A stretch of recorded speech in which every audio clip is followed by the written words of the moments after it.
Second, we're going to confirm that we're live. Always got to confirm that we're live because I don't want to just talk into the void. That would be devastating. Are we live yet? Oh, just went live. Hang on. Here we go. Hey, I think we're live. 1 second, and then we'll get like a traditional intro as soon as I get it. Is it not working? This is like the most intense part of my day, is figuring out whether or not it's going to work. That looks like it's working. Great. Oh, shoot. All right, there we go. We're good. All right, Alex, you are actually the blurry one on my end, believe it or not. Jeez. That's okay. All right. Everybody ready? Can I do like a intro thing? Yep. I'm ready. All right. Well, hello everybody. Welcome in to Late Night, right? That's the show that we're doing right now. I'm getting confused. Late night with the toxic couch. That's right. It is Late Night. Okay. If you're new, welcome. This is the show that we do every single week after either Sunday or Monday Night Football, whatever works in our schedule.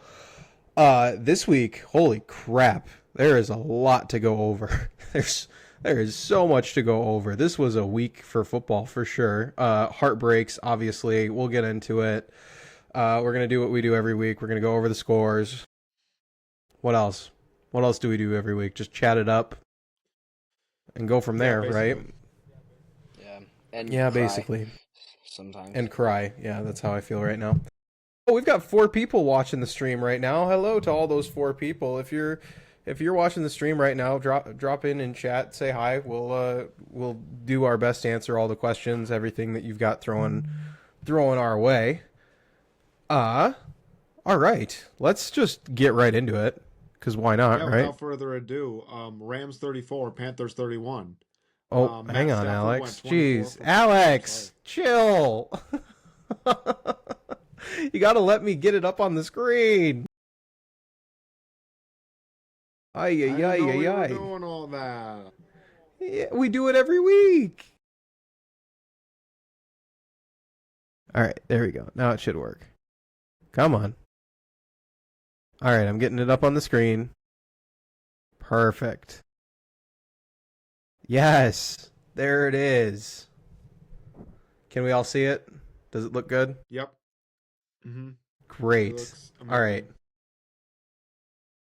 All right, Alex, go ahead. Let her rip. Sorry. All right. Rams 34, Panthers 31. Matthew Stafford went 24 for 42 with 304 yards, 3 tuds, and a pick. Bryce Young went 21 for 40 with 264 yards, 1 touchdown, a pick, took 2 sacks. Long story short, Bryce Young has no help. I'm going to put it to you guys simply. Yeah, no, I'm with you on that. It is not showing up on the stream side, by the way. I don't know. Interesting. I'm doing things differently on this new computer. Give me 1 second. Go ahead. Let's talk about this game, because did we all watch it? I watched it. Did you watch it? Yeah. I absolutely watched it. It was definitely a game. Boys, Alex, would you you like wanna go to first? take over while I get this started? Well, I don't remember every single detail, but I remember that the receivers and the O-line weren't exactly doing Bryce Young very many favors. Bryce Young himself had one excellent game. The completion percentage might not show it, but he played excellent. There's a reason he got 40 attempts. It's because they clearly trust him. He is absolutely the best player on that offense, and he is going to be there for the long term. And I'm very excited about what this Panthers team has to offer in the future. Unfortunately, they couldn't get it done against the probable MVP. But yeah, the main thing the Panthers have to do this offseason is get Bryce some more help. Because Tet by himself isn't going to do it. Yeah. All right, no, we've got it up on the screen now. There we go. No, I 100% agree, Alex. I mean, I think the Panthers I think they have a bright future. I think Bryce Young, I don't necessarily have to give him an extension this year. I think they picked up his 5th-year option. I think this next year you really got to decide what you want to do. But I mean, he's shown signs that he can be great. It's just about that consistency of being great. And yeah, they just need some more help. They played a great team in the Rams, and honestly, I think for the Rams, even this was. I mean, they won the game, and beating an NFL team is beating an NFL team, but they kind of expecting to be a blowout, but the Panthers kept this game close, and I I'm not too worried about the Rams because it's a playoff game, and playoff games teams play differently.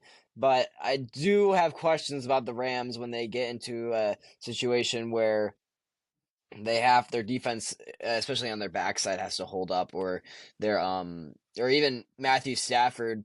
Matthew Stafford obviously had a great season, MVP season, but he doesn't have that ability that like Josh Allen might have, or one of these younger quarterbacks might have to go and just pick up a first down with their legs, like or Brock Purdy. I saw that today. But that's one thing I worry about, because what if they get in a situation like that and Matthew Stafford doesn't have that ability? So Matthew Stafford definitely, anytime that he was out of the pocket, you could tell he was going to throw that ball away. There was no threat with his legs. I mean, you already talked about that. Matthew Stafford also had something that he had never had in his entire career, and he threw like 7 or 8 straight incompletions to start the second half. That was brutal.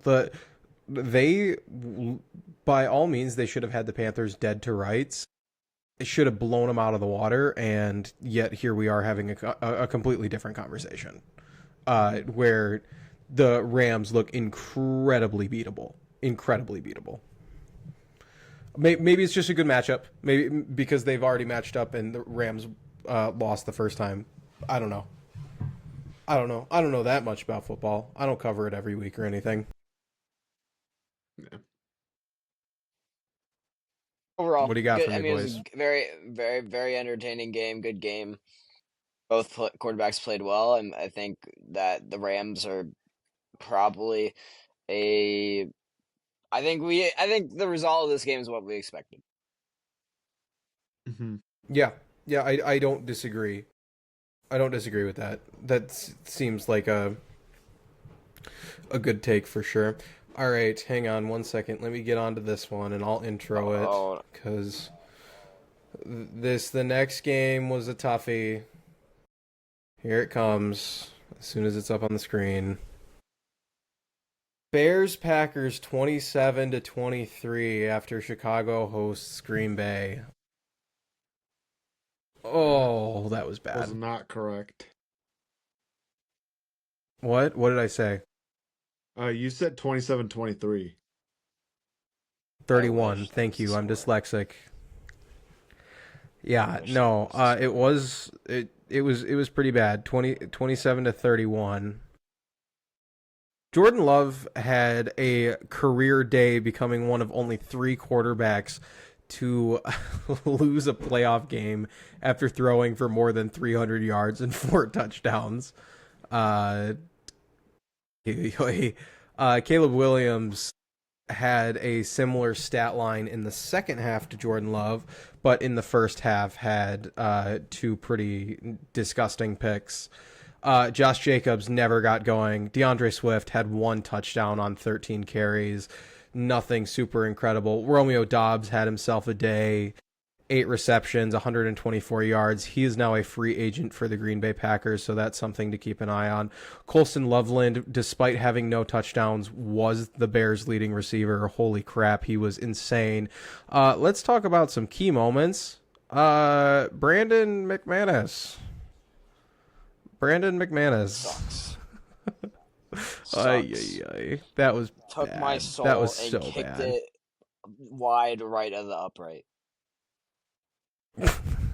3 times. 3 times.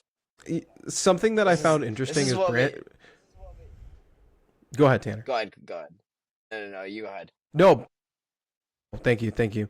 Brandon McManus turned off all of his Instagram comments before the game happened. So That's crazy. I'm not here to be suspicious, but the Bears were underdogs in this game in terms of money line. and we've already seen.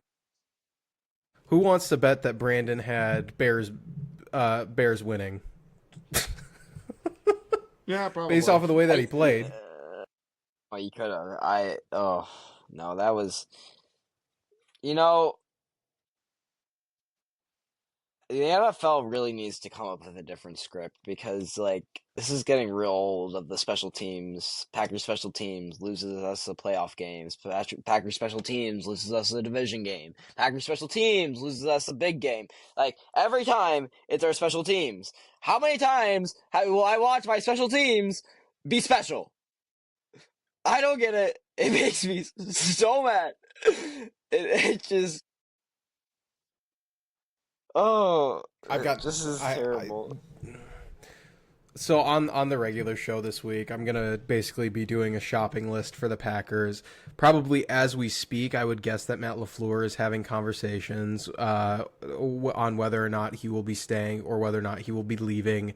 I'm assuming that they're gonna wait to announce whatever happens either tomorrow morning or tomorrow night. But it's definitely, we're not gonna have to wait till Tuesday type deal. Man, that was rough. That was so rough.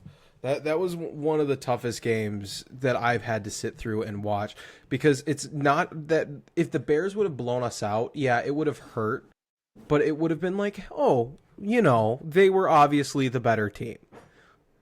I did not walk away with this thinking, oh yeah, the Bears are obviously the better team. The Packers beat themselves again and again and again and again to lose their 5th straight game. The last game they won was against the Bears, and they barely got bailed out. So many questions. I don't know. A lot of people are saying today, how could you look at Jeff Hafley and that defensive performance and go hire him as a head coach? I hope that that's the takeaway. I love him. I don't want him to get a job with anywhere but us. But man, this was tough. I mean, Jordan Love over 100%, over 100 on his passer rating, just over 50% on his completion percentage too.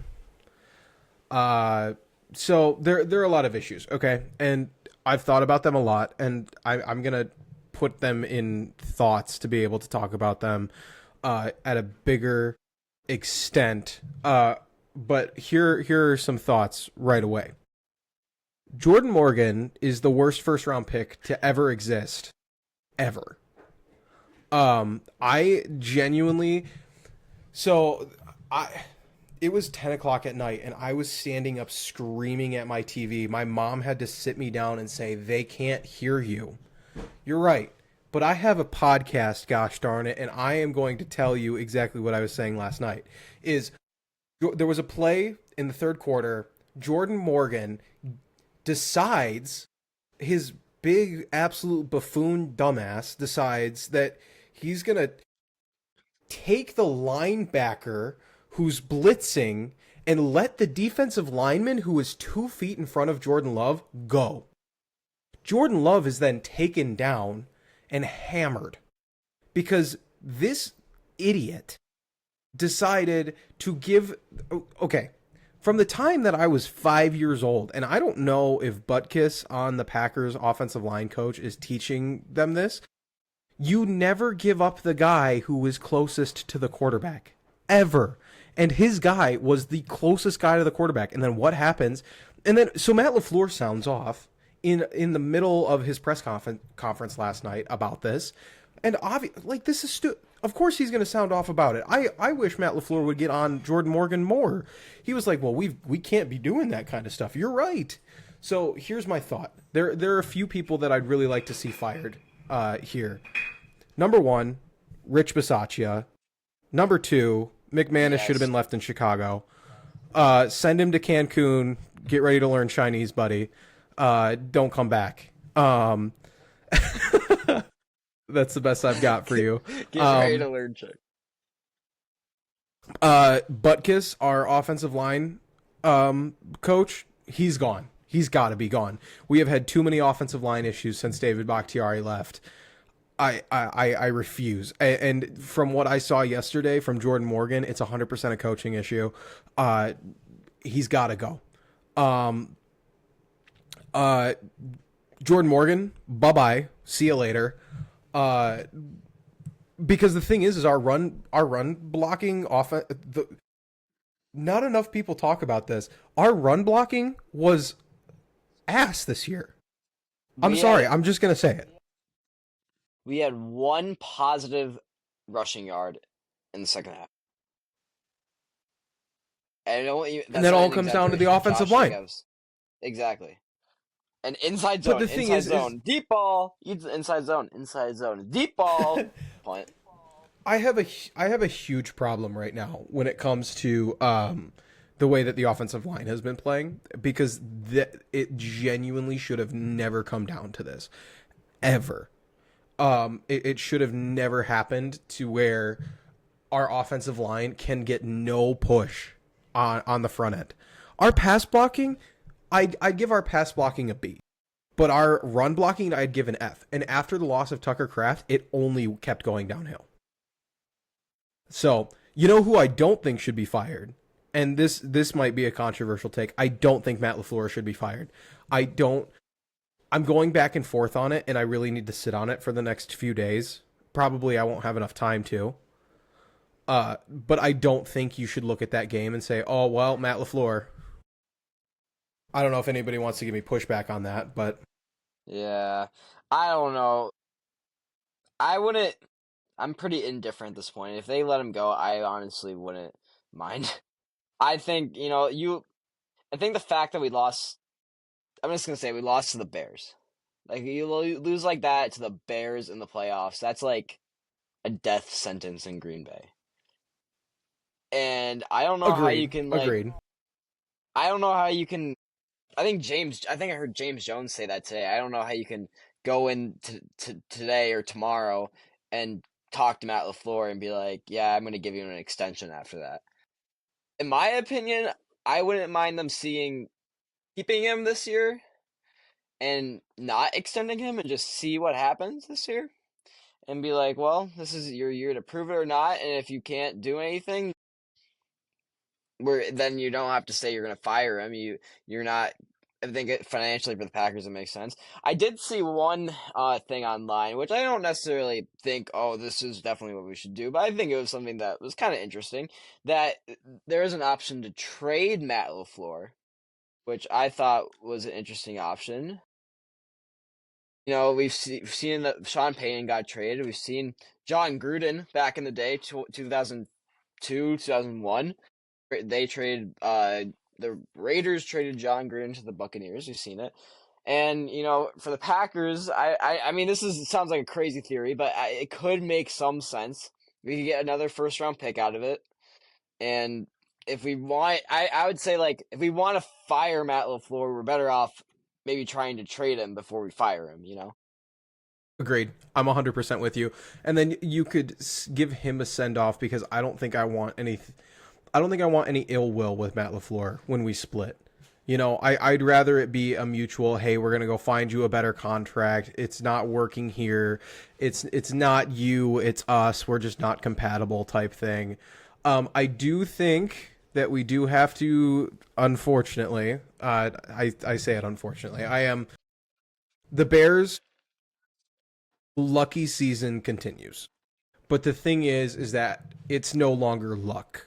That's the thing. They have lucked their way here, but it is no longer just luck. They have proven 6 fourth quarter comebacks, I believe, unless that game was number 7. That sounds right. That was number 7. That game was number 7 fourth quarter comebacks when trailing by I believe it was 7 or more, or it might have been 3 or more. But whenever trailing in the fourth quarter, within the last 5 minutes, the Bears have come back 7 times. Caleb Williams is indeed the Iceman. I hate to say it. I will hold my personal grievances with him and with Ben Johnson, and I will do the thing that I promised myself. I would do and give the Bears all of their roses because they deserve it for capitalizing on a colossal collapse.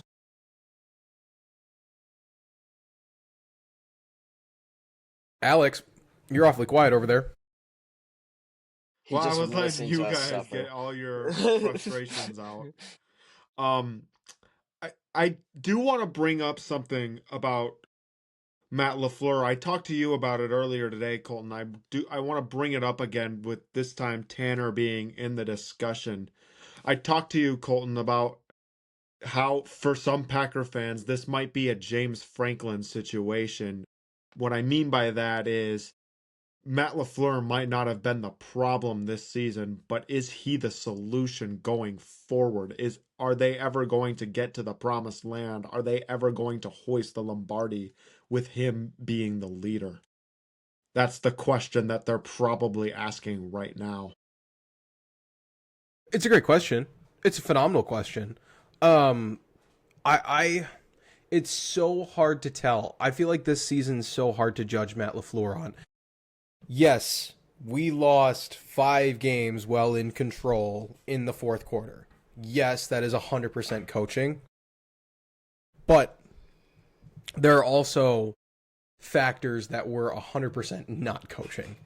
And I will always, Alex, you know me. My position is it always comes down to coaching.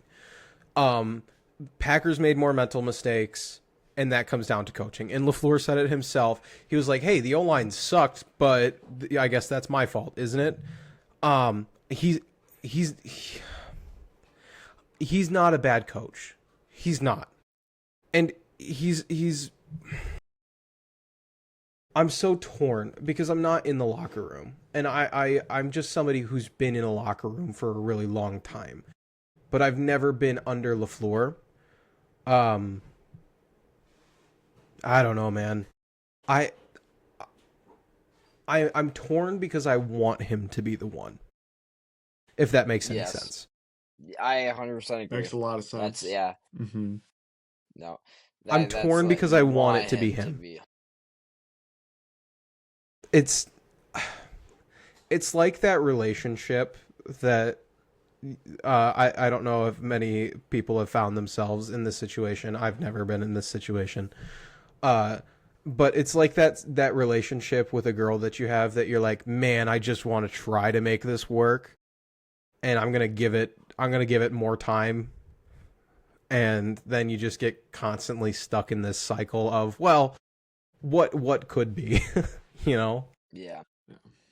That's kind of how I'm feeling about Matt LaFleur, is what could be. It feels like it could be the thing. But after last season, Tanner, I did look at you and I said, well, that's it. You got to give him one more year. You got to give him one more year, and if he doesn't deliver, he's got to be gone. Because we had the most mental errors out of any team, most drops. We also need to give the Packers a little bit of the benefit of the doubt. They are still the youngest team in the NFL this year. Still. Yeah. For the 3rd straight year. That is true. That is true. So, the expectation might be high, but we're still the youngest team. You know, I feel the biggest thing for me with Matt LaFleur is that, in a way, I feel like he's never changed and he's never adapted or learned. These same problems that we've had since year 2 with Matt LaFleur, going back to that NFC Championship game against the Buccaneers and that conservative play calling. You have prime Aaron Rodgers, MVP Aaron Rodgers, and instead of going for a touchdown to tie the game, you decide to kick a field goal and give it back to Tom Brady with 2 minutes left. Yeah. I think that he hasn't changed. It's still that conservative play calling that has cost us games. I mean, like, there's a stat this season that the Packers are 300, I believe, if I remember right, 304-1 when leading by 10 plus points in the fourth. In like the final, I want to say final 4 minutes. Something like that. And they're 6-3 this season. They lost 3 games like that. I think it was the Bears game, this Bears game, and then I think Browns game. I think it was the Browns game. Yeah, either the And then it would Browns have or been Broncos and Broncos, Cowboys, Panthers, right? and Playing Panthers Cowboys. Yeah, and well, Bears. we I tied, but actually think that it's 5, if you want to count losses and ties. yes, yeah. No, and I think this year's loss, especially like not having a good run game, really hurt us because Matt LaFleur loves to run the ball. He wants to run that inside zone. We all know he loves it. And this year, we cannot run, especially if we compare us to last year. Last year, we were running the ball really good, and I would have had no problems last year if we did that. Like if we had last But it's year's our run offensive game, line. we probably would have been so much better. It is our offensive line, and to It's just 100% the O keep line. running the ball over and over again and trying to drain clock as the Bears are starting to come back, and okay, maybe we should try to be a little aggressive, and because it obviously isn't working. Until finally you had to make a decision. Okay, you finally had to be aggressive, and by that point it was already too late. And okay, wait, let me talk. Sorry, I just want to rant. I like to rant. Matthew Golden is a great player, and you cannot tell me otherwise. And the fact that the entire year we never used them is also a reason why you could argue Matt LaFleur should be fired. And their offensive coordinator. Like they're all of these press conferences are saying, "Oh, he just needs some time.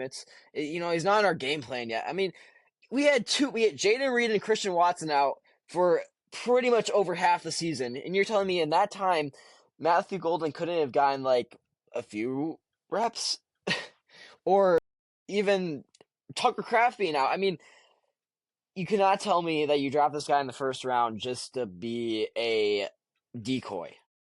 And then finally in the playoffs, you decide, okay, maybe we should use him. Yeah, duh. Yeah, duh.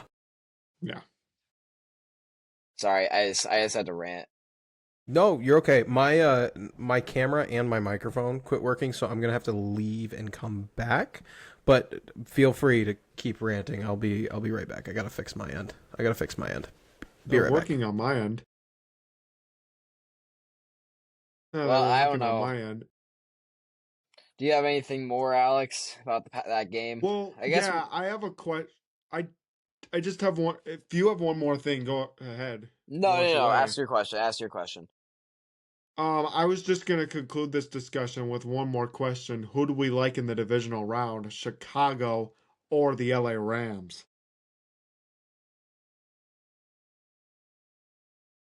No, that's actually a really good question.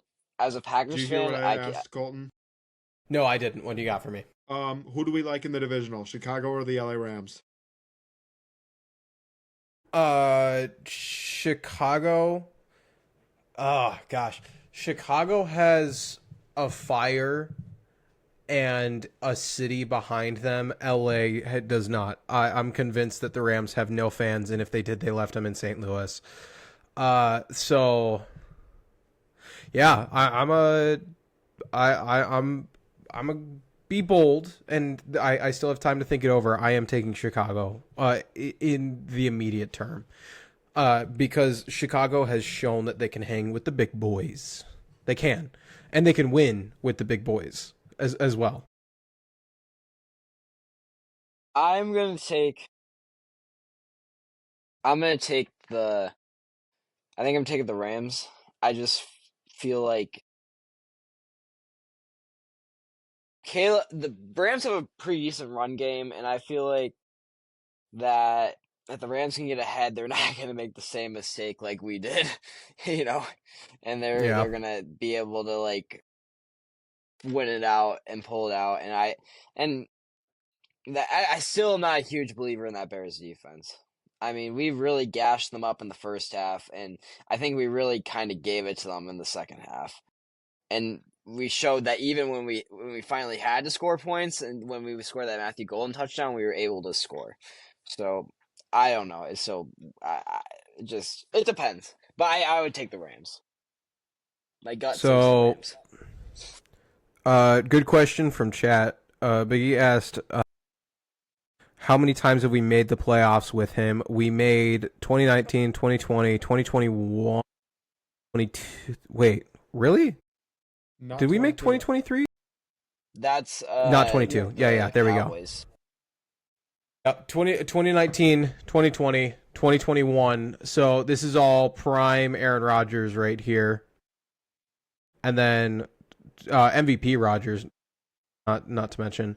23, 24, 25. The 22 year was that year in between where Rodgers last year? Was it Rodgers last year? Yeah, I think it was. Rodgers. And then the Lions, and then the Lions knocked us out. So we have 3 wins through how many seasons? 2 of those 3 wins come under Aaron Rodgers. Correct? Yes. That doesn't. Wait, does that math? Yeah. Yes, Oh, that maths. No, because. Oh, you're right. Because we were the 1 seed in 2019 and 2020, right? Mm-hmm. Yes. And I believe 2021. Yes. So wait, we were the 1 seed in 2020 and 2021, but in 2019 we were the 2 seed. But that was back when there's when second, we still got the bye week. Yep. Mm-hmm. Yep. So yeah, only 2 of those wins came under Aaron Rodgers in 2 separate years. And then that one against the Cowboys, which is still my greatest achievement in my entire life, it feels like sometimes. Yeah, no, I 100% agree with that. And also, okay, let's talk about this. There's not been a single person that has benefited more from the 7th seed than Matt LaFleur. If there was not for the 7th No seed, joke. we would have missed the playoffs 3 years in a row by now. Yeah, so the playoffs definitely don't have anything to do with him. That would be for sure. I would definitely think that we got off of the back of MVP Rodgers, who was basically calling his own offense. Is my argument, because he was. All right, we've harped on this enough. I don't know if I want to keep reliving it. Anybody want to keep reliving it, other than our resident Bears fan? I was just gonna drop my one last prediction for the divisional round. Go for it. Iceman has been great and amazing, and I have no reason to believe that he won't be dominant against the Rams. But I think Matthew Stafford is going to have a field day against that defense. I think he is going to continue That his secondary case for MVP throughout the whole postseason. I'm going to take the Rams. Okay. Good. All right. This was an interesting one, too. Yeah, the whole first half was so boring, though. Bills take it home with 27-24 against the Jags. It was a game. It happened. Came down to the end. It's a great game. It was a great fourth quarter. The first 2 quarters felt like, no, I'm going to give you the win. No, I'm going to give you the win. Yeah, that's true, actually. Felt like the Midwest goodbye of football games. All right, goodbye. Tell your folks I says hi. Oh, also, did you bake that casserole? Oh, yeah, I did bake that casserole. Hey there, bud. Yeah, thank you. Like, that's what it felt like of a game. Josh only had 1 passing touchdown, but he did have 2 rushing, if I'm not mistaken. Yeah, that's right. Yeah, you'd be correct. Only took 1 sack. Yeah, Josh Allen had 2 rushing touchdowns. Right up the gut. I mean, when you're Josh Allen and you're that large, makes sense. I'm honestly not surprised. You guys are, because you picked the Jaguars both to go to the Super Bowl. So yeah. Hey, So I for did me, say last this- week. Sorry. Go ahead, Alex. Go ahead. So for me, this was the only wild card game that I thought, holy cow, this is actually going to take some extra thought for me. And unfortunately, I did end up getting this one wrong. And now my Super Bowl champion is out of the playoffs completely in the first round. Bad. Very sad. But Josh Allen did put on a show. I should have known that Josh Allen in the postseason was going to heat up, especially in the clutch. That is on me. That is my fault. Trevor Lawrence played decent, but ultimately sold at the end. From now on, I am going to remember that playoff experience predominantly usually beats the hot hands. Tanner, go ahead. Yeah, I mean, Okay. with our other game, it showed that too. But yeah, go ahead, Tanner. All you. Yeah. I did say I don't know if I said it on the show, but I know I said it to Colton at least that whoever won this game would be my Super Bowl pick, and I You did say initially that. picked the Jaguars because I just thought overall they were a more complete team, and their defense, their offense, they have better receivers, they have better players on their defense. They have a great kicker who, unfortunately, if he would have missed that kick today, they would have won. And and ultimately, I just thought that the Bills weren't going to be able to stick around with them. It'd be kind of like that Philadelphia game that we saw a few weeks ago. But like Alex said, you playoff experience over the hot hand, and Josh Allen proved why he's Josh Allen and why he's one of the best players in the world. But overall, an amazing game though between both teams. The Jaguars, in my opinion, even though they lost, morally inside or like internally, they have to feel like they had a very successful season, a very like in the right direction. I mean, they went 4-13 last year. You went 13-4 and lost to Josh Allen in the playoffs. Like that's a pretty good season, a pretty good turnaround. I don't know if anyone saw the Mama Duval after the game. Did anyone hear about that? The reporter. No. You didn't hear? No.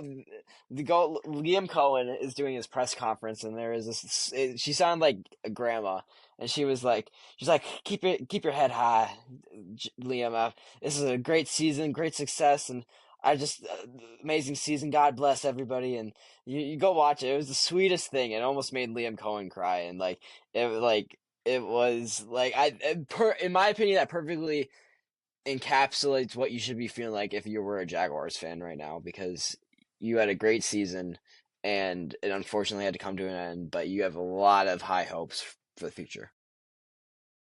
Hang on, I'm did looking end for it up right now. seeing that video. I did end up seeing that video of Tanner, and it was absolutely beautiful. And you're so right that Liam Cohen should be very proud of what he's done with the Jaguars this year. And if you are a Jaguars fan, you best believe that he is going to be the answer for your franchise long term. And no one knows it better than that lady that said that. I agree. Yeah.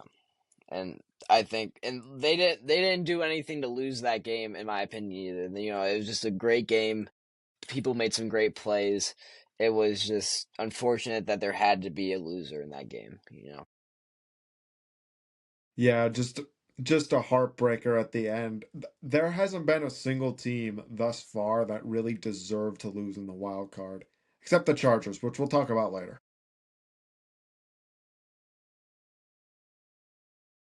Did we I'm find the trying to video, find this. Colton? I'm trying to. What is how do I find it? Does anybody have it? Hang on. What would I it be can't under remember on it? where I saw it. Go to the Jaguars Instagram account. I think they posted it on there. Hang on. Yeah, they do have it. Hang on 1 second. I'll pull it up. Hang on.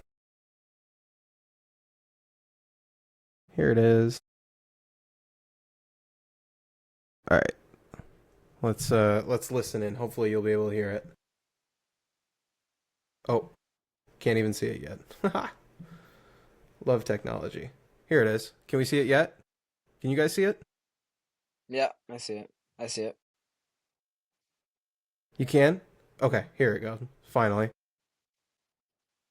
Can you hear it or no? Oh, Thank You you. hold your head up, all right? You guys have Can had we a hear it or most no? magnificent season. Thank You you. did a great job out there today. So Appreciate you it. just hold your head up, okay? Thank And you, ladies ma'am. and gentlemen, Duval, you the one, all Thank you, right? You ma'am. keep it going. We got another season, I okay? appreciate Take it. care and much continued success to you and the entire team. Thank you, ma'am. I just want to tell you, congratulations on your success, young man. Thank You you. hold your head up, all right? You guys have had a most magnificent season. Thank You you. did a great job out there today. So Appreciate you it. just hold your head up, okay? Thank And you, ladies ma'am. and gentlemen, Duval, you the one, all Thank you, right? You ma'am. keep it going. We got another season, okay? Duval, Take care. you the one.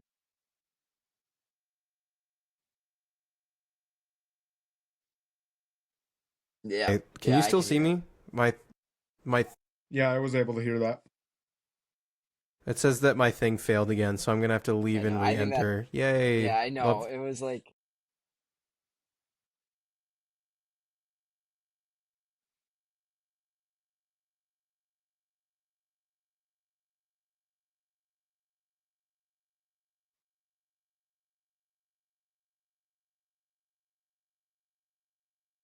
Did we lose Colton? I don't know. Bolton. I think we may have lost him. Well, yeah. Yeah, Well, sad. Alex, I think that was a really good. But I think that reporter did a great job of describing. If you're a Jaguars fan, keep your head high. Duval, Yeah, totally. get ready for next season. Yeah, I truly think the Jaguars will be back in the same spot next year, because there's a difference in the way that Trevor played this year versus last year. And Yes. it was clear as day. And the way he was just able to connect with his receivers and make them better in that way as well. Yes, 100% agree. Oh, it was obvious growth in the team and Trevor. I think that Trevor is an amazing quarterback, and he definitely deserves to be up there. Liam Cohen has really brought out the best in Trevor, and I think also if you look at Baker this year, I think that's kind of another indicator. Baker was not the same quarterback this year as he was last year without Liam Cohen, and that's always a sign that this guy that you have is really good when his past job is not as great as it used to be without him. So I think that like I keep saying, Jacksonville, you're gonna be good. You're gonna be all right. You got high hopes for the future. Yeah, So I would agree, and especially after seeing them in person when we were there, they have a lot to look forward to. I didn't think, based off of what I had seen in person, I didn't think that they were going to take it all this year, just because they did have those flaws of being a younger team. But Liam Cohen, obviously, we all clowned on him for being goofy, but showing exactly why Jacksonville hired him, I think. So I'm gonna drop the same question as I did last time. How do we like Buffalo's odds against Denver next week? I love him. I love him a lot. The only team that I think Buffalo will struggle against in the playoffs is going to be the Patriots. Yeah. No, I'm gonna say the I same think thing. I'm gonna say the same thing, except I think the team that they would struggle against is Houston. yeah. Mm, That's also I don't know. They did the lose defense. they lost to Houston this year. I know, but I still think that Josh Allen in the playoffs. I'm taking Josh Allen more than I'm taking C.J. Stroud, and you need Josh Allen to put up points, and you need C.J. Stroud to put up points, and I think Josh Allen can do it. That's fair. No, I agree. I think the Bills' chances against Denver I think they're pretty good. Like I said, you have Josh Allen, so anything's possible, and especially with their offensive line, Bills' offensive line is really good, so they'll be able to really combat that Denver pass rush, which is the biggest strength of their team, and that secondary has shown that it does have some weaknesses. I mean, Pat Surtain obviously is a great corner, but other than Pat Surtain, they have a few weaknesses, so they can probably exploit. And Josh Allen is Josh Allen, so there's always a chance. And this defense, I will say, this Bills defense seems to be playing better than they've been playing all year. They've Yep. risen to the occasion. Yeah, they turned it up for sure. Next game, let's go.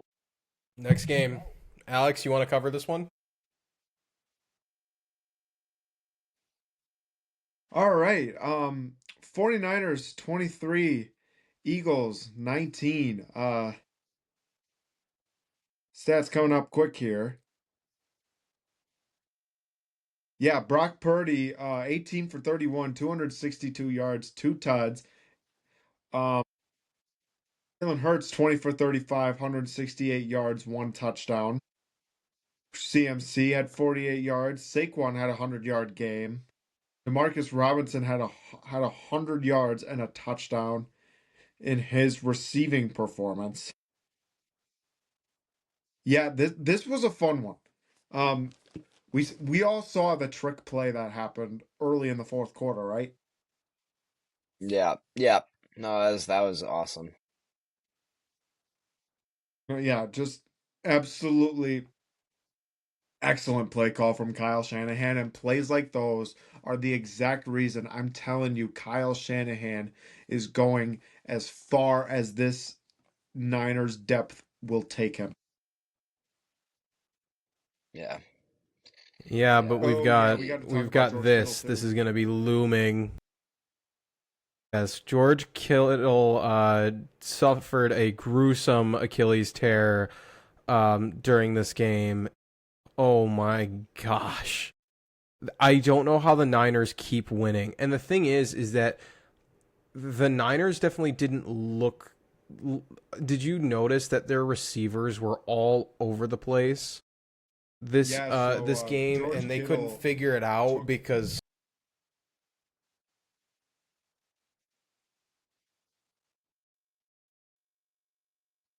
Go ahead.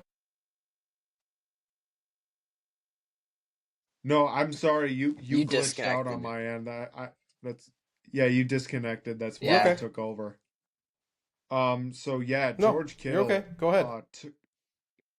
George Kittle ended up taking out his Achilles in this game, which was it was definitely a gruesome one to watch.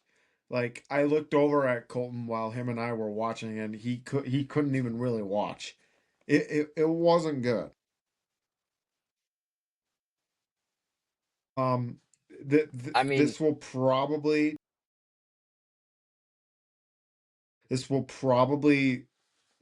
make an impact on whether or not he plays early in next year, which may be a struggle for San Francisco going into next year, but we'll see how they end up managing that. We'll see who ends up stepping up.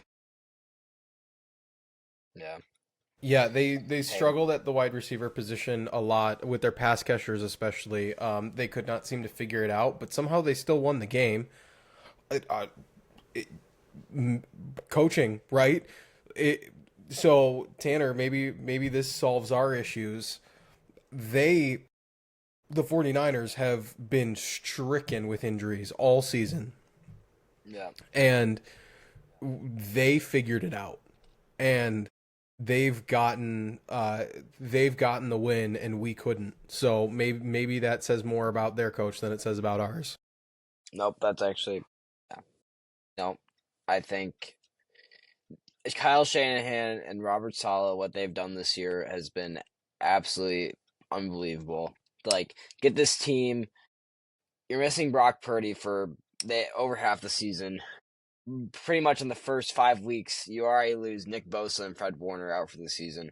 George Kittle, now you lose him for the rest of the playoffs, and he was out for a lot of the season. Somehow, the only player that didn't get injured on that team was Christian McCaffrey. I mean, I don't know how that happened, but the amount of injuries this team had to overcome just to be here, and that they're even still. It's not that they just lucked their way here; they were dominant to get here, and they beat really good teams. They dominated games they were in. it just is a testament to the coaching of that team and the effort, and I think also the play of Brock Purdy. Brock Purdy, I think a lot of people question, especially after last year, whether or not maybe he's not a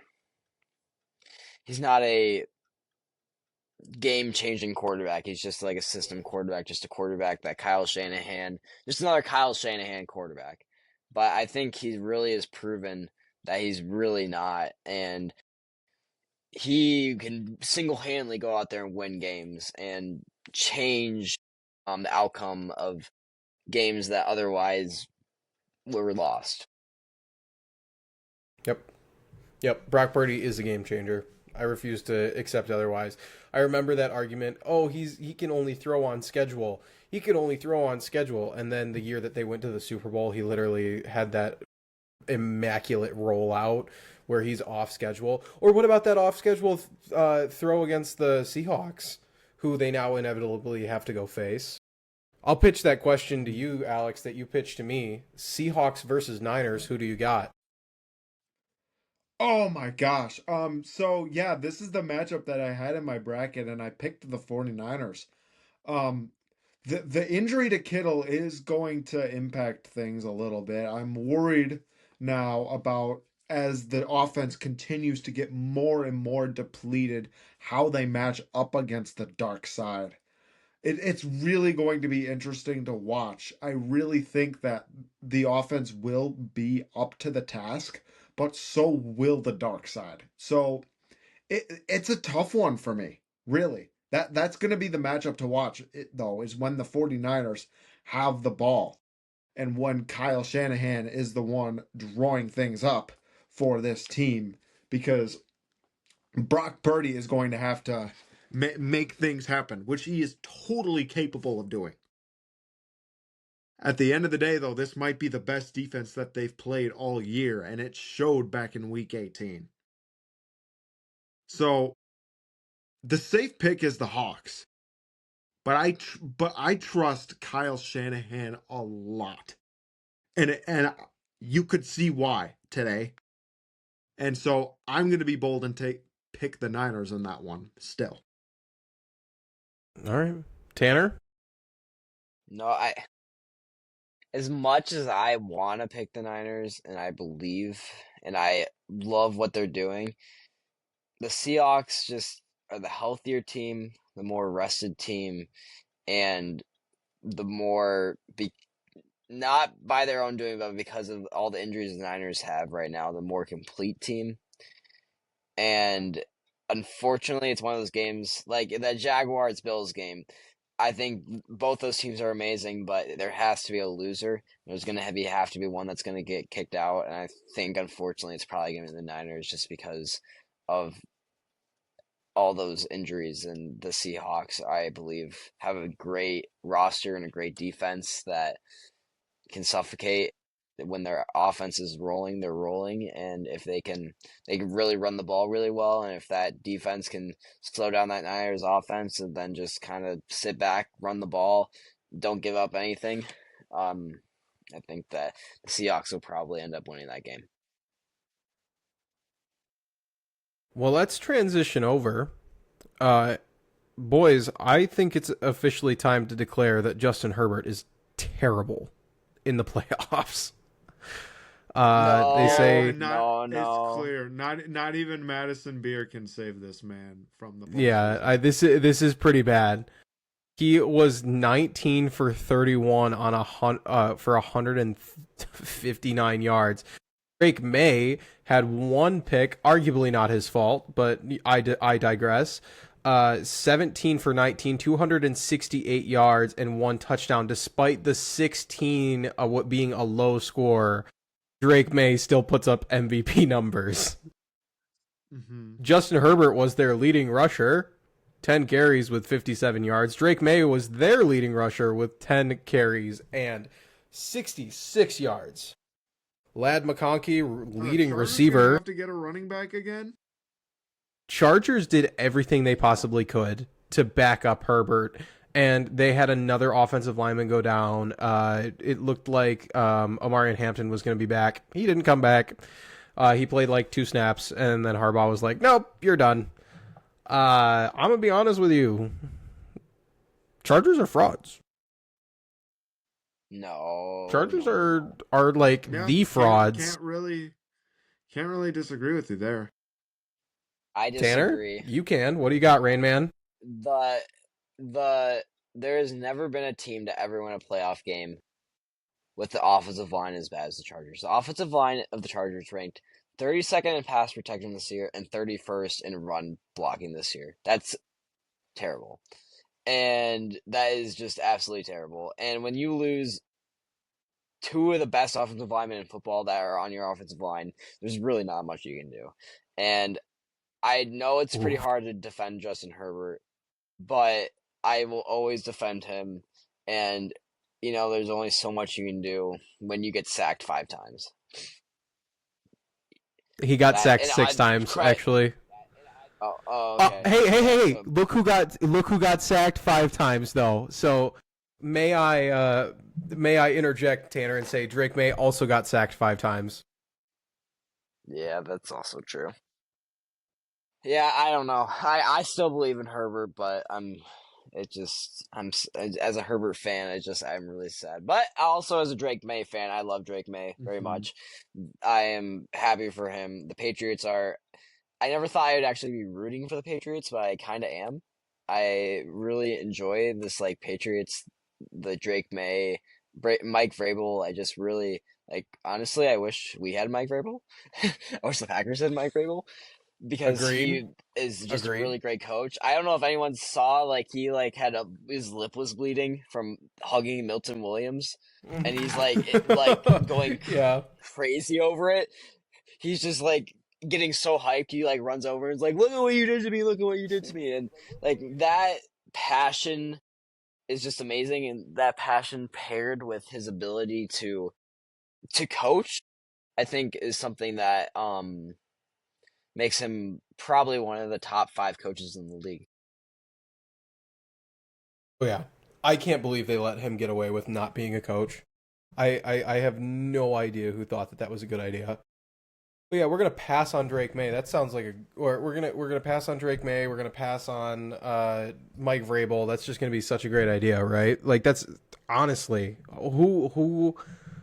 who thought that would be a good idea? I always knew that Vrabel was going to be a great head coach. I always thought that he was one of the best head coaches when he was with Tennessee, and here we are. And I still think he's amazing.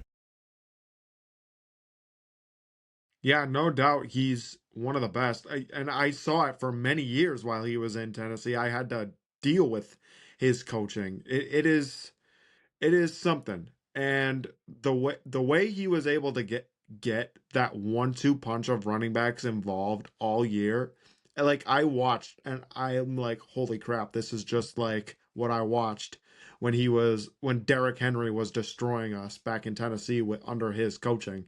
It's literally the same stuff, except with 2 different guys instead of 1. It is so impressive to watch. It is unbelievable. Yeah, I'm with you. Man, what an interesting week for football, for sure. I don't know what else I've got to say. Is there any thoughts that you guys have had pent up?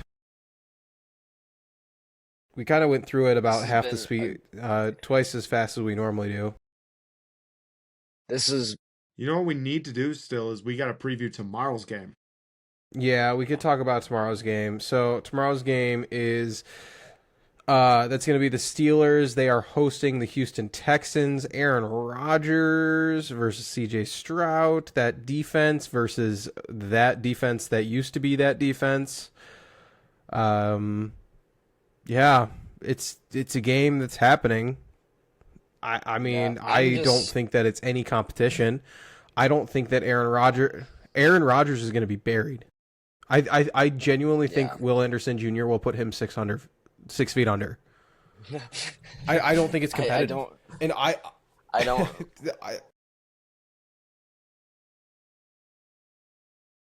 That's just my take. I love A-Rod, by the way.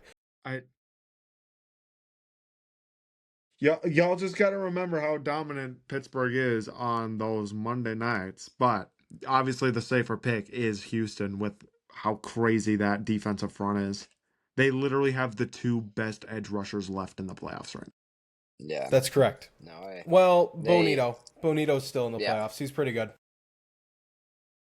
Bonito's not better than Danielle Hunter. Oh, okay. Well, that's a conversation for another day because I would take. I think it's Will Anderson Jr. than Nick Bonito, but I think dual-headed monster for sure. Realistically, yeah. No, Aaron Rodgers is about to literally die. This Pittsburgh offensive line it's not terrible, but it's definitely below average, and I don't know. I can't think of a scenario where the Steelers actually win this game. Maybe they shut down Agreed. that Agreed. Texans offense, but I find that unlikely too because the Steelers defense isn't great. But we'll see. We'll just have to see Aaron Rodgers make some magic and do Aaron Rodgers things. Maybe show us they have some left in the tank. But Steelers have the highest rated quarterback in the entire NFL. And then Jalen Ramsey plays there too, I guess, if that matters. So you can count on somebody making a stupid play at some point with a hot head. DK Metcalf plays there too. So yeah. Mike Tomlin gets fired if they lose? No. No? I mean, No? should he? Maybe. No. Just but figured I'd throw it out does there. he? No. They won't. Yeah. The Steelers just don't fire I don't. head coaches. Well, neither do I've the learned that Ravens for because they've some had reason. 4. That's true. What do you got, Alex? That is true. I learned for some reason that the Steelers are just content with being first-round exits every year for some reason. Yeah, why not, right? I'm sure that makes all Yeah, their it's okay fans to- so happy. Mm-hmm. Yes, because It's okay the to be- Steelers and the Packers are basically the same team at this point. Yeah. Actually, that's so true. Mm-hmm. Man, boys, I was depressed. I'm not as depressed. I'm just angry. I'm going through the stages of grief, but at the same time, I've lived Yeah, through I the had Packers this- losses like this so many times that I'm numb. I'm numb. I'm numb to it because heartbreaking loss after heartbreaking loss, you know what to expect now. You know? Yeah. Like, No, I 100% agree. this has been my life. Typically at this point, I wouldn't even want to watch football, but even after that, that was probably the worst heartbreaking loss I've ever watched.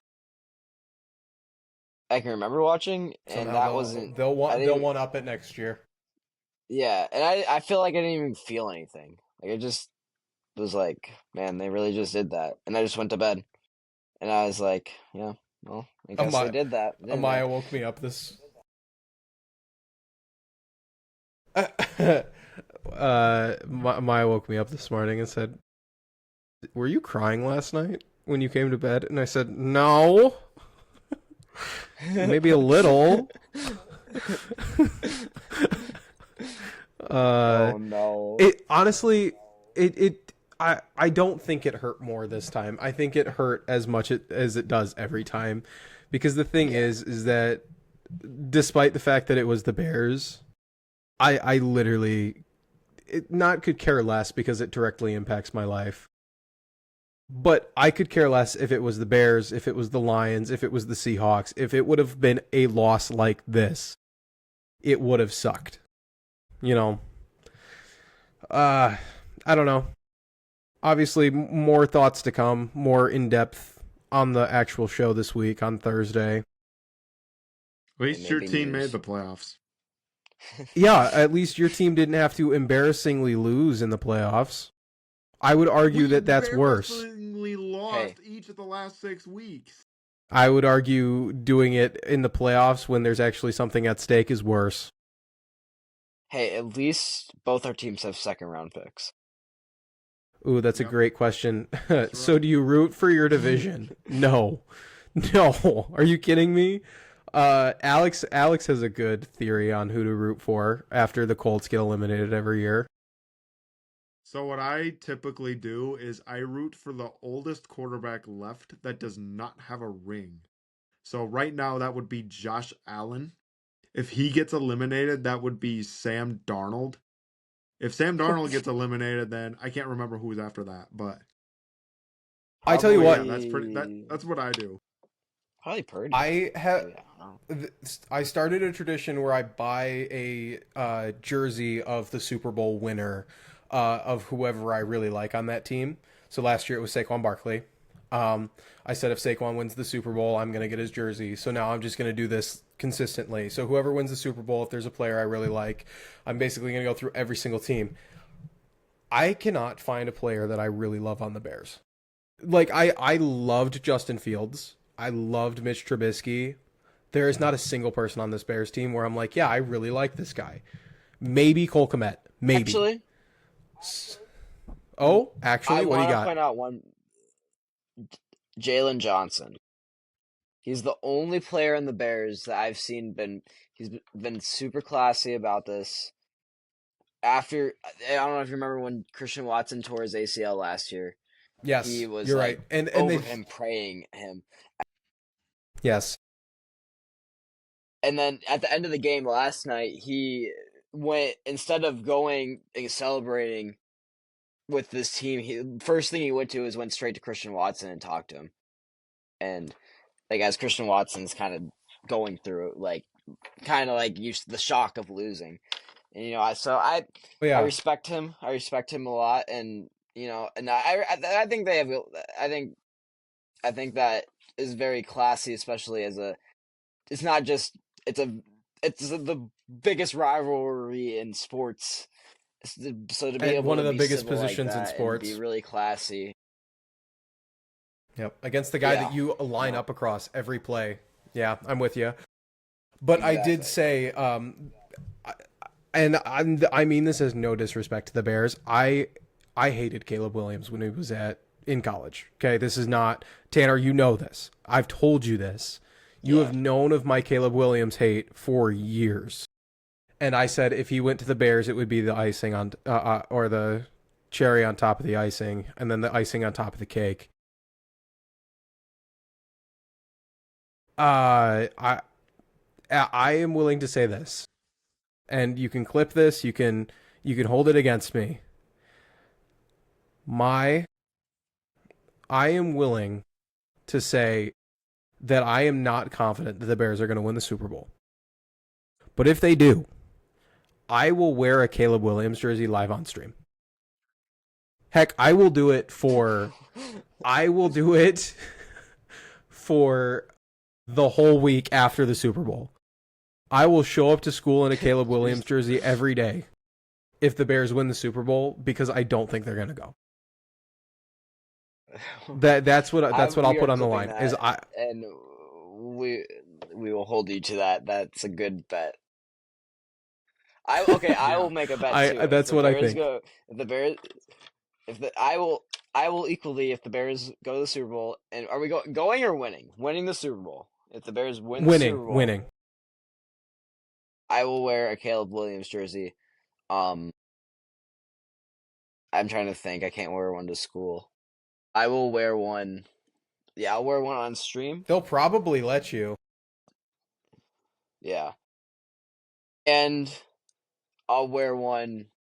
I'll wear one for the first Packer game next year.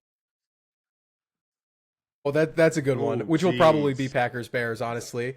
This is fun. Alex, you'll like this. Biggie says when the Bears lost to the Colts in the Super Bowl, he wore a Colts jersey every Friday for an entire year. That's crazy. That is crazy. That's crazy. Also, he says that the classiest Bears player was Walter Payton, which agreed. Mm-hmm. Yes. You can't. Yeah. There's. No... I would argue that those players were from a different era too, though.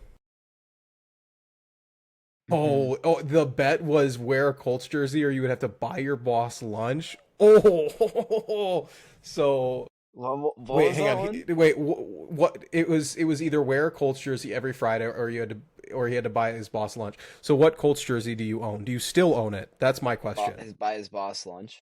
Yes. So do you still own a Colts jersey? And if you do, who was it? Hang on, I'm gonna wait for this answer. My guess is Peyton Manning because that's who won the Super Bowl. But Tanner, I genuinely need your help though. Who should be my next non-Packer jersey? Oh, that's so crazy. This story gets so much better. He burnt it when the year was over, and it was Peyton Manning. Oh, our resident Colts great. fan loves that. Just like how Tony Dungy burnt the rest of Peyton's playoff career. Oh, jeez. Oh, jeez. 2 straight losses to freaking Phillip Rivers in the playoffs. Darn right. And that Phillip Rivers, you watched play his last football game, so don't even. Yeah. Yeah. That's you guys are right. It's the last game ever. That's crazy. Man, who would have thought? All right, boys, this has been fun. That was a fun story to end it with, too. We got anything else? Yeah, that was a fun story. I'd night be Tanner. willing to get in on that bet if the same thing happens to Houston if they win the Super Bowl. Ooh. Okay. Ooh, okay. I love that. All right, boys, I hate to cut it short. Even though I don't quite have the same beef with Houston that you guys have with Chicago. Fair. All right. I love you guys. Thank you everybody for watching. We had a pretty consistent viewership throughout the night. Thanks for the fun stories. Thanks for interacting with us. Like, subscribe. Yeah, thank you. Oh, Alex, Alex, do you want to just give the rundown of who's sponsoring us? You don't have to do the ad read unless you want to. Yeah, so we want a big shout out to Heinrich's Harmony, where faith and music come together in perfect harmony, for helping us out with our broadcast tonight. They give private voice and other music lessons for anyone who's in any age and any level of experience. So if you're interested, go to stepstograce.com and scroll down to Heinrich's Harmony to get started. Great. Awesome. Ad read done. Like, subscribe, follow us on YouTube. I need to put this up as soon as the stream goes off. Boys, make sure you send me a picture of you before we even get off the phone so I can put it in the thumbnail. All right. Thank you guys for watching. We love you guys. Thank you guys for all of our Toxic Couch crew out there. We got to find a name, like the cringy YouTube name that everybody used to have, like, what's up, Low Gang? What's up, Paulers? What's up, Floor Gang? Floor Gang? That's a good one. Floor Gang from back in the day. Floor Gang. No, we got to come up with something. Floor Gang. Couch Anti-ceiling gang. The Couch Gang. Couch Gang. What's up, Couch Potatoes today? I kind of like that. Couch potatoes. Yeah, that's really good. How we feeling about couch potatoes? What's up, Couch Potatoes? Today, we're going on an adventure talking about football and sports. Yeah. What's up, Couch Potatoes? Yeah. Today, we're actually getting off the couch and going fishing. Exactly. Yeah, oh, that's let's right. go. Thank you. I do have to shout out our other channel. Go follow TCTV Off the Couch. We just put out our first video called The Unforgettable Day. It's a really fire video. Made everybody in my family cry. If you haven't watched it yet, go watch it. Tanner, have you watched it yet? I have not yet, actually. So I'm sorry. Download it and I'm watch it on the fake- plane. I will.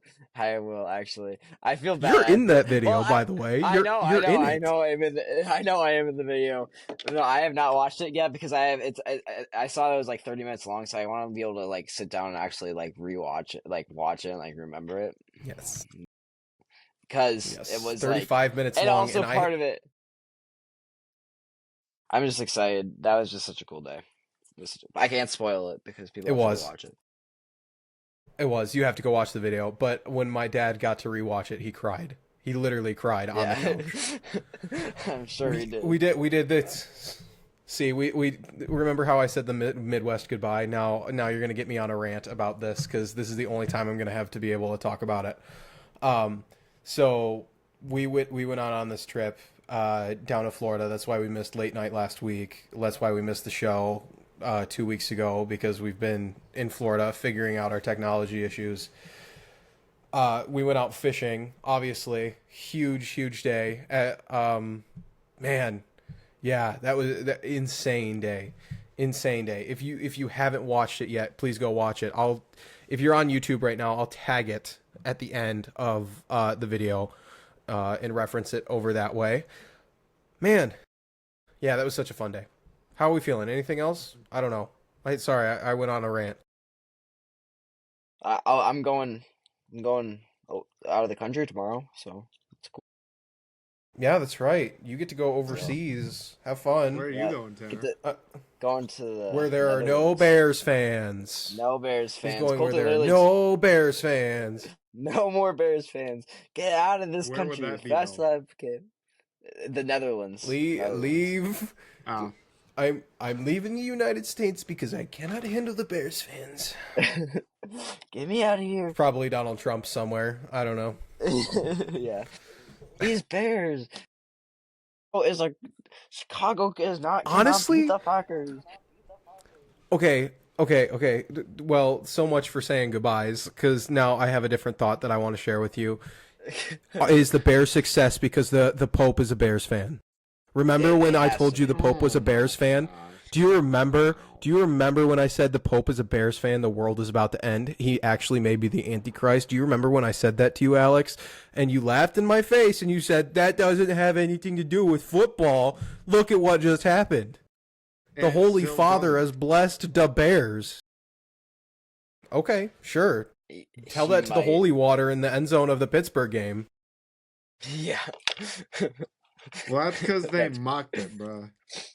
Come on. Hey, I'm just saying, the Packers are Lutherans. The Bears are Catholics. Just thinking about that. I was like, this It's is true. like holy wars. Like Lutherans versus Catholics. It feels, you know, I feel like a mom on TikTok. It's spiritual warfare. The Bears are only winning because the devil is working through them. Packers fans, hang on. It's spiritual warfare. Don't let the devil attack you. Don't let him make you weak. He's using the Bears.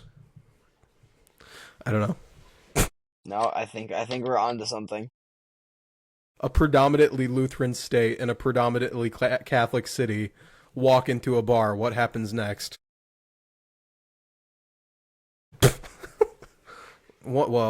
Somebody's getting 95 theses nailed to their back or their forehead. I'm not sure what.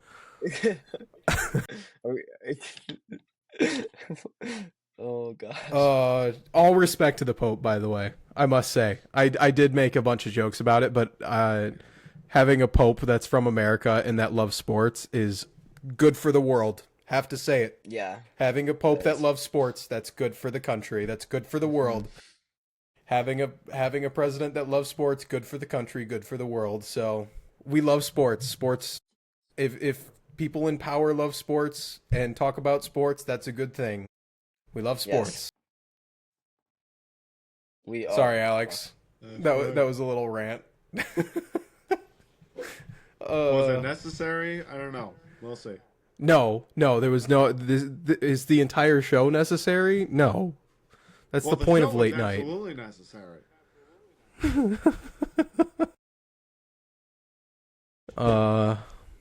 It's okay. Protestants are losing. All right, Alex, wait, one last question. If the Bears moved to Gary, Indiana, would you become a Bears fan? They would definitely be my backup team beside the Colts. Good to know. If the Colts like really sucked, then I'd probably just join the Bears bandwagon for the rest of the year. That's crazy. Why not? That's I love it. Like if not the Colts, because it will probably never be the Colts again in my lifetime. Then why not the Bears? At least they have some kind of a future. At least they know how to fire coaches when they're not doing good. Well, they know how to fire coaches, and they know how to go through quarterbacks like it's nobody's business. Yeah, and they finally it's like when the blind kid finally hits the basket. Like, oh my gosh, they finally. Oh, it's like when the bench warmer finally comes in. At least when the Bears start out good, they finish and win playoff games. Hey, they did not start good, to be fair. They started off terrible, and they can just... 2. No. I'm saying that they started bad in the game. I don't know. I can't clown on them. I've got a whole off season that I can't talk about the Bears. And if they lose next week, I still can't say anything. So I am sworn to silence about the Bears, and I won't stoop down to that level. Because honestly, it's all in good fun. It is the best rivalry in football. We love it. And as much as we like to hate the Bears, we love the Bears. We love the Bears because they exist, because if they didn't, this rivalry wouldn't. So like for all the crapping on the Bears. It's like it's like the Batman movie, the Lego Batman movie. Yeah. Yes. All right, you can go home now, Batman. Like, no. What am I gonna do without Joker? What am I gonna do without my Joker? What am I gonna do without the Bears? Honestly, I need them in my life. Whether they're good or bad, whether they whoop up on us or not. It's called ebbs and flows. It's the fun of sports. Yeah, that is true. Yes, you do have bragging rights for a whole year. We do not. Yeah. Go and win the Super Bowl, and then you get extra bragging rights. Yep. All right, that's all for me. Before I start going off on another spiritual warfare rant, that's all I got. That's all I got. I don't want to have to hear more Protestant crap. All right. Bye stream. Bye chat. Thanks for hanging out with us. Bye stream. Bye. Toxic Couch TV.